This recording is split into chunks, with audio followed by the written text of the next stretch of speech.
experience, priority setting is often the most fraught process within a national human rights institution. And that's because commissioners come to the job with usually quite clear objectives about what they want to achieve and what they think are their priorities. Staff who work in a national human rights institution are often strongly committed to particular issues, and external community groups, organisations have high expectations that at last here's an institution that will pick up the issues that they consider most important and help them achieve the outcomes they're seeking. So on top of this, the Paris Principles require the National Human Rights Institution to have a broad mandate covering civil, political, economic, social and cultural rights, so all human rights, and require us to engage internationally. So that is to contribute to the Human Rights Council, the treaty monitoring bodies and other international human rights mechanisms. It's a huge ask that actually no institution can ever fully fulfill, and that's why prioritisation and strategic planning are so critical to effectiveness and impact. Yes, I couldn't agree more, and in this context I think there's always a danger that an NHRI takes on too much.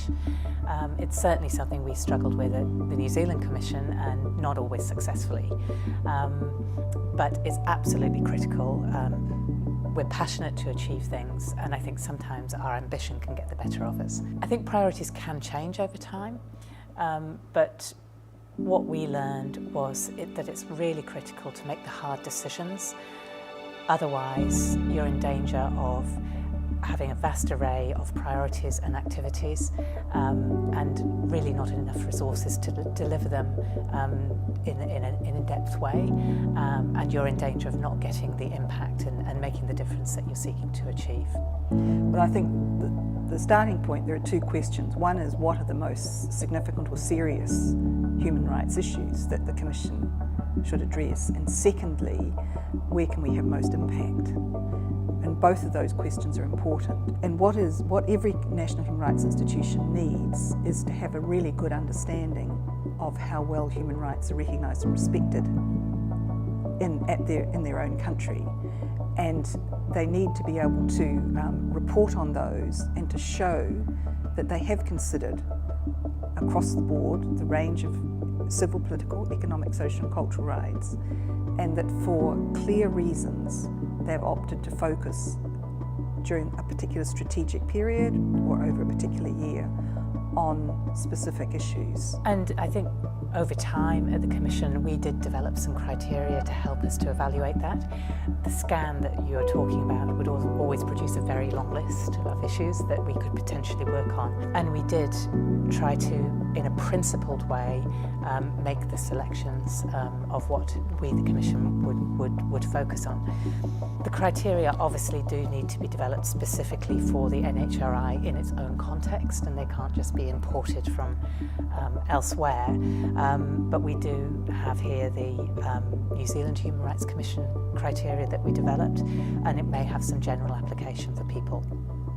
I think the key points for these are, first and foremost, whatever we do has to be in our mandate. We cannot act outside the mandate that we've been given through our legislation.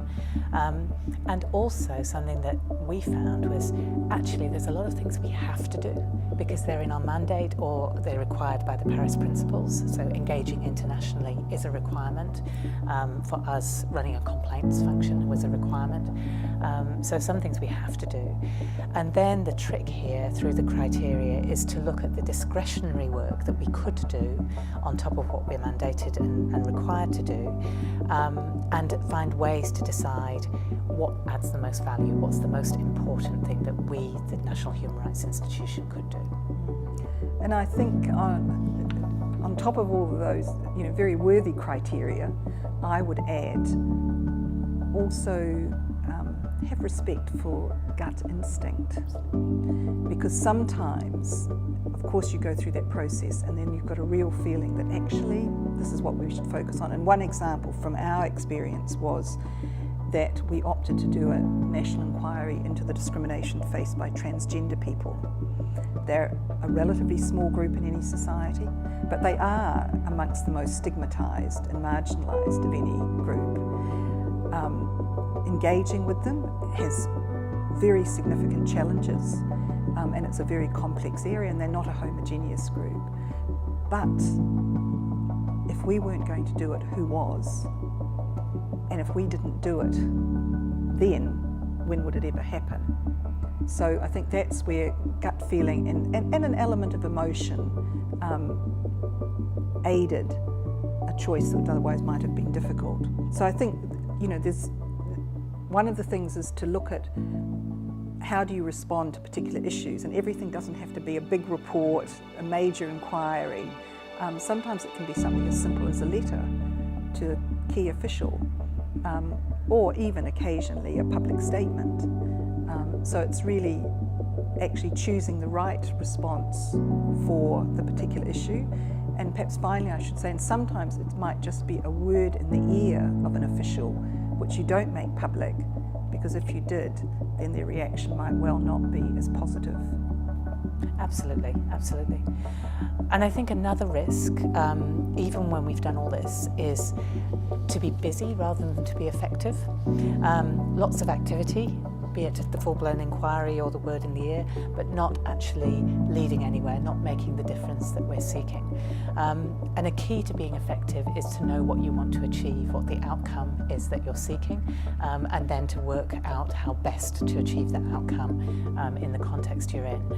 And we have supplied in the handout documents an outcomes framework, which is a simple example of how you might work through as an NHRI what you want to achieve and how you might go about achieving it. And very basically, that's a tool for effective planning, which is critical, and that simply means what we're going to do, when we're going to do it, when it's going to be completed, what resources we're going to allocate to it. These appear obvious, but they take time, and you have to balance those allocation of resources against other activities and other priorities. And talking about other priorities, one of those is what you were saying at the beginning of this session, which is to hear any person. And that is where issues that come through our door from people asking for help on certain human rights matters, what we tend to term our responsiveness work. And I think that can often be the elephant in the room in planning, because we make these priorities and our proactive programs of work, but we still have to recognise that responsive work will come through the door.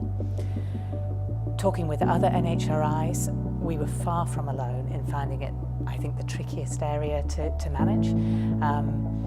For me, it would often bring into sharp focus the commissioner drive to be seen to be responsive, and the strain that might produce on resources.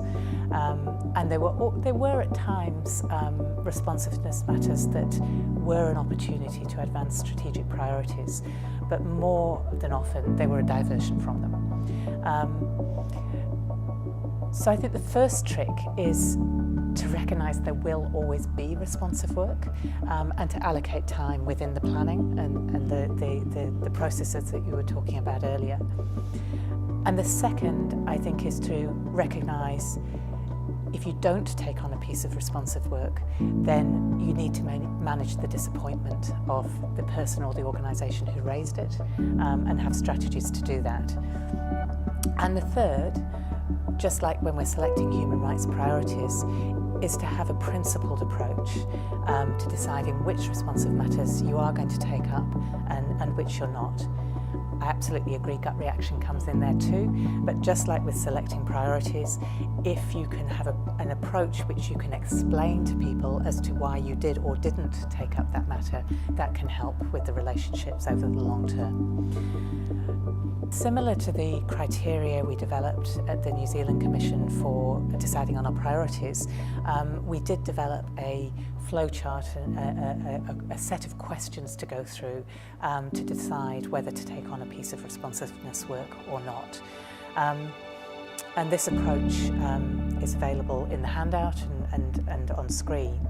And it very much includes the application of the human rights approach, remembering that any assessment should be against international human rights standards and prioritising the most vulnerable.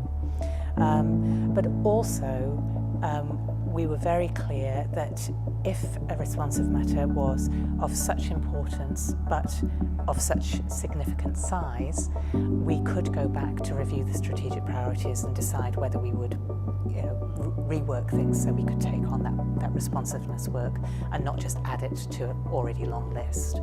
Well, just before I wind up, there's one point that I do want to make, and that is that I think there's, for many people around the world, a national human rights institution is their last port of call. They've often been turned away from everyone else. The doors have been shut on them. They have literally no access, to the officials or the agencies that could assist them.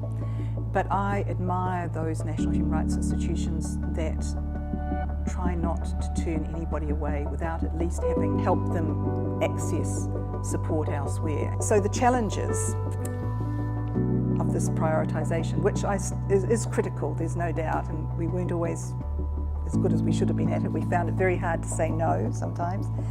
But it's basically, you can summarise it by saying it's managing the complexity and the broad mandate of the remit of national human rights institutions. It's the huge and often unrealistic expectations, both from ordinary people and from organisations, about what the national human rights institution can achieve. It's about meeting both national and international accountabilities.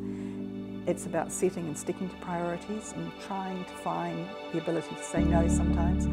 And it's about focusing on actually having an impact and ensuring that what you're doing is going to really make a difference in people's daily lives. It's going to strengthen human rights